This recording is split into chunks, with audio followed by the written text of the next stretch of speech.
It was the very first in Texas. They applied for a grant from the U.S. Department of Education to help students learn English. Now, 50 years later, there are 20 regional service centers in Texas. Here's Rick Diaz with today's Con Mi Gente. It's the Region 1 Education Service Center in Edinburgh. It is now 50 years old and they are celebrating. This was the first area of the state that got organized with intention of serving the children of Texas. Rick, we have a great history in Region 1. We're very proud of it because we started the whole movement of education service centers in Texas.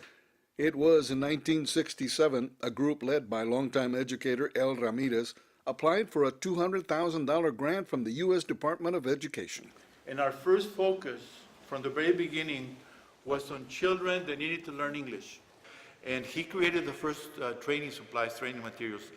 And the movement started to organize the schools of this region in the 7 counties. And eventually, the state made it official and created 20 region centers. Apparently, the Texas Education Agency liked what was happening here.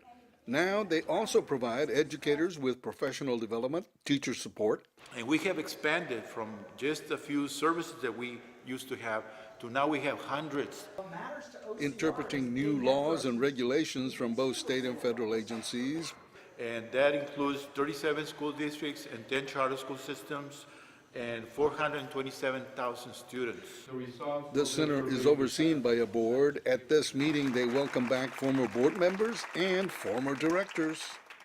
They're absolutely dedicated to serving the professionals who serve the kids, and that is a tremendous thing to be in their midst again. They set the standard. They created the model not just for Texas but for the country. And now internationally there are regional service centers. So, with your children in mind, how does Region 1 compare with the rest of the state? We are probably the only education service center in the whole state of the 20 education service centers where the last 3 years, 100% of our school districts and charter schools met the state standards. They are celebrating at Region 1 in Edinburgh 50 years after they applied for a grant to help Valley kids learn English, and thus open the door for many to follow. For Channel 5 News, I'm Rick Diaz. Con mi gente.